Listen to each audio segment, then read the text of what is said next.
are you? Welcome back to my channel. I am Bhavna and a CA finalist. So first of all to all, congratulations. You all did it and CA Foundation Gen 2026 exams are done. सबसे पहले तो एक deep breath ले ली जाए क्योंकि बहुत ज्यादा hectic होता है एग्जाम सी एग्जाम्स का जो स्केड्यूल होता है बहुत ज्यादा हेक्टिक होता है. I know I can relate with you all. So सबसे पहले एक डीप ब्रेथ लेते हैं एंड दैट्स इट. सो अब बात आती है what after CA foundation exams. सबसे पहले तो तुम्हारे एग्जाम्स कैसे भी गए हों, इकोनॉमिक्स हार्ड आया, मैथ्स हार्ड आया, लॉ हार्ड आया, अकाउंट्स आया, what ever it would be, but exams खत्म हो गए इतना याद रखो. मेरा मानना है कि 10-15 दिन तो इतने अच्छे से एंजॉय करो ना. सुबह आराम से 12-1 बजे तक उठो, अपने फ्रेंड से जाके मिलो, ट्रिप्स करो, कैफेज जाओ, घूमने जाओ, जो जो आपने अभी तक जिस जिस चीज के लिए आपने अपने आप को अभी तक होल्ड कर रखा था ना, वो सारी चीजें करो लिटरली, क्योंकि it's the right time to enjoy your life. CA exam, CA curriculum में क्या है, राइट टाइम कब होता है एंजॉय करने का? जब आपके एग्जाम खत्म हो जाते हैं, क्योंकि उसके बाद तो नेक्स्ट एग्जाम की डेडलाइन आ जाती है ना. बिल्कुल अभी तक आ भी गई होगी मई 2026 के फाउंडेशन के एग्जाम्स कब होंगे. तो उससे बेटर है कि अपने माइंड में प्रेशर लो, यार मेरा अकाउंट्स का पेपर अच्छा नहीं गया, या फिर मेरा लॉ का पेपर इतना छूट गया था, या फिर मैथ्स का मेरा पेपर इतना छूट गया था. इससे बेटर है एंजॉय कर लो, रिजल्ट आए जब तक. क्योंकि अगर रिजल्ट आ रहा है और तुम पास हुए हो, सक्सेसफुल हुए हो, तो भी प्रॉब्लम है क्योंकि इंटरेस्ट स्टार्ट हो जाएगा. और अगर तुम अनसक्सेसफुल हुए भी हो बाय चांस, तो भी प्रॉब्लम है क्योंकि वापस से पढ़ना पड़ेगा मई 2026 के लिए. सो सबसे बेस्ट टाइम है ये. रिलैक्स करो, 10-15 दिन एंजॉय करो, अपनी फैमिली के साथ एंजॉय करो, बातें करो, घूमने जाओ, ट्रिप्स मारो, जो जो आपने अभी तक जिसे जो जो चीजें नहीं करी ना, सब कुछ करो. आफ्टर दैट मैंने क्या करा था मैं आपको बताऊंगी इस वीडियो में. सो मेरे एग्जाम्स खत्म हो गए थे ऑलमोस्ट. मेरे दिसंबर अटेम्प्ट था, दिसंबर 2023 एग्जाम खत्म हो चुके थे. 2022 was my last exam of economics and after that 10-15 दिन मैंने रेस्ट करा था. अब हमारे क्या था, हमारे सिटी के अंदर सिर्फ एक ही सीए क्लासेस है जहां से मैंने फाउंडेशन भी करी, इंटर भी करी है. तो उन सर ने प्री बैच, अर्ली बैच बोलते ना, अर्ली बर्थ स्टार्ट कर दिए थे बैचेस 5 जनवरी. मुझे अप्रॉक्स 10-15 दिन मिले थे एंजॉय करने के लिए.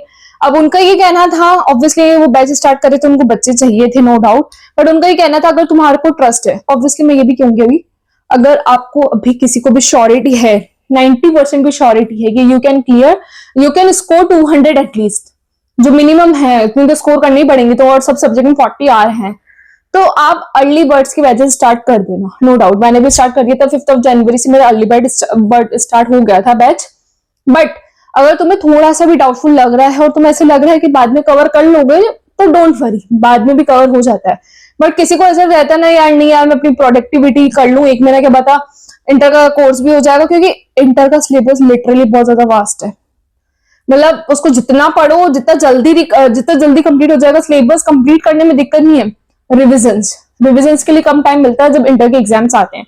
और अगर उसमें भी तुम दोनों ग्रुप अपीयर कर रहे हो तो उसके लिए ज्यादा टाइम चाहिए रहता है. तो जो बच्चों को कॉन्फिडेंस रहता है कि फाउंडेशन में अच्छा खासा स्कोर कर लेंगे, लाइक उनको ऐसा है कि 200 या 200 प्लस स्कोर करेंगे, लाइक जो टॉपर्स ऑल इंडिया रैंकर्स हैं, तो वो अर्ली बर्ड्स ज्वाइन कर लेते हैं. बट मैं ये नहीं कर रही हूँ कि तुम ऑल इंडिया रैंकर नहीं हो, टॉपर नहीं हो, क्योंकि if you are watching my video तो मैं हमेशा एक्सपेक्ट करूंगी मेरी जैसी को, अगर कोई अटेम्प्ट होल्डर को सुन रहा है तो ऑल इंडिया रैंकर तो शायद चांसेस कम होंगे. बट फिर भी अगर तुम ऑल इंडिया रैंकर हो भी, तो भी ऐसी कोई बात नहीं है. तो अगर तुम बाद में बैच ज्वाइन करोगे तो इंटर में तुम्हारा इसका कुछ अफेक्ट जाएगा, नॉट लाइक दैट. मैंने भी अगर 1.5 महीने पहले ज्वाइन करी थी क्लासेस, बेनिफिट हुए थे नो डाउट. मेरा सिलेबस जल्दी कंप्लीट हो गया था और अंडरस्टैंडिंग ज्यादा अच्छी थी, और मेरा ये था कि मेरे रिविजन्स भी होते जा रहे थे क्लासेस के साथ साथ. बट अगर तुम बाद में भी ज्वाइन करते हो तो भी रिविजन्स हो जाते हैं. Also you can clear in your first attempt intermediate. But अभी तुम्हें अगर ऐसा लग रहा है श्योरिटी है तो ज्वाइन कर लो अर्ली बर्ड बैचेस, ओके. और अगर श्योरिटी नहीं है तो मत करो ज्वाइन. नेक्स्ट आते हैं, अगर हम बैच ज्वाइन नहीं करेंगे तो होगी पढ़ाई की बात है. मेन बात आती है अब उसके बाद क्या करें, और कुछ भी तो कर सकते हैं ना, लाइक पढ़ाई करना जरूरी है क्या? तो मेन बात आती है अगर पढ़ाई नहीं कर रहे हो ना, तो लिटरली कुछ ऐसा ज्वाइन कर लो जो तुम्हें एंजॉयमेंट भी दे रहा है और आपकी फिजिकल फिटनेस का भी ध्यान रख रहा है. लाइक आपकी सी करिकुलम सबसे, मतलब हर कोई करिकुलम में देख लो, इंजीनियर्स हो गए, डॉक्टर्स हो गए, पढ़ाई पढ़ाई पढ़ाई के चक्कर में सिटिंग इतनी ज्यादा हो जाती है, पूरी हेल्थ बिगड़ जाती है. नक्शा चेंज हो जाता है अपनी बॉडी का लिटरली, कहाँ कहाँ से फूल रहे हैं, या तो कोई कुछ ज्यादा ही वीक होता जा रहा है और कोई कुछ ज्यादा ही फूलता जा रहा है। सिटिंग के अंदर यही होता है मेनली प्रॉब्लम्स।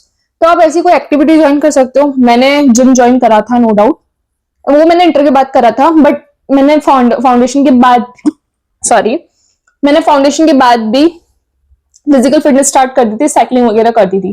क्या तो जिम ज्वाइन करो या फिर साइकिलिंग स्टार्ट कर दो, ऐसा कुछ भी करो जो आपको फिट रखे, क्योंकि ये टाइम होता है अपने आप को वापस से एनर्जाइज करने का, अपने आप की फिटनेस वापस लाने का, अपने आप की फ्लेक्सिबिलिटी वापस लाने का। स्टार्ट कर दो, सोचो मत ज्यादा। 3-4 दिन आराम से सो, कोई दिक्कत नहीं है। पर अगर तुम उठ भी रहे हो छुट्टियों में अगर जल्दी, तो कोई बुरी हैबिट नहीं है। जल्दी उठोगे, प्रोडक्टिविटी खुद फील करोगे, वॉकिंग करने जाओगे, जॉगिंग करने जाओगे। और सर्दी ऐसा टाइम है कि लाइक कि इसमें तो जॉगिंग वॉकिंग में बहुत मजा आता है। और सीए करिकुलम में घुसो तो ये भूल जाना कि तुम्हें लेट नींद तक नसीब होगी भी क्या। एग्जाम के बाद 1 हफ्ता मिल सकता है, उसके बाद तुम्हें वापस से खुद को ही ऐसा लगेगा अंदर से, यार कुछ प्रोडक्टिव करना है, कुछ प्रोडक्टिव करना है। सो फिजिकल फिटनेस पे फोकस करो। नेक्स्ट, क्लासेस ज्वाइन करनी है तो करो, फिजिकल फिटनेस करो। और अगर तुम ऐसे लगता है कि यार मैंने अपना पैशन छोड़ रखा है, पैशन कुछ भी हो सकता है, क्रिकेट हो सकता है, साइकिलिंग हो सकती है, या फिर बैडमिंटन हो सकता है, कुछ ना कुछ करते रहो जो डेट में ना में आपको गिल्ट में ना जाए। और लिटरली एग्जाम्स के बारे में तो मत ही सोचना और रिजल्ट के बारे में, क्योंकि अपना काम होता है सिर्फ पढ़ के एग्जाम देने का, बाकी का काम आईसीआई पे छोड़ दो ना। तुम क्यों इतना सोच रहे हो? दे दिया, जैसे दे दिया 4 एग्जाम, पास होना होगा तो हो जाओगे 1.5 महीने बाद, अगर फेल होना होगा तो 1.5 महीने बाद पता पड़ जाएगा कि पढ़ाई स्टार्ट करनी है। गलती से भी फाउंडेशन की पढ़ाई तो मत स्टार्ट करना। अगर तुम्हें कॉन्फिडेंस नहीं है कि तुम ये टाइम में क्लियर कर रहे हो या नहीं कर रहे हो, तो फाउंडेशन की पढ़ाई तो मत स्टार्ट करना। उससे बेटर है कि तुम बीकॉम पढ़ लो, मत करना फाउंडेशन स्टार्ट। कि यार नहीं यार वापस से स्टार्ट कर दे, तो मेरा तो टाइम में क्लियर नहीं हो रहा है। अरे बाद में पढ़ लेना, 1.5 महीना एंजॉय करो, मस्त जो करना है करो, बस फाउंडेशन की पढ़ाई स्टार्ट मत करना। ये गलती मत करना, क्योंकि वापस से तुम्हें उसी लूप में जाना है, तो उससे पहले खुद को रिचार्ज कर लो। So that's it for this video. मेरा काम था आपको बताने का कि मैंने ये करा था और आपको क्या क्या करना चाहिए और क्या क्या कर सकते हो आप। फिर भी आपको ऐसा लगता है कि और दीदी इस चीज में कंफ्यूजन है वगैरह वगैरह, what ever it would be, let me know in the comment section. So okay, bye bye guys, so that's it for this video. If you like this video or if you like my all videos, then subscribe my channel. और अगर आपको लगता है कि मुझे किस किस content में बनानी चाहिए वीडियो, तो let me know in the comment section. Bye bye guys.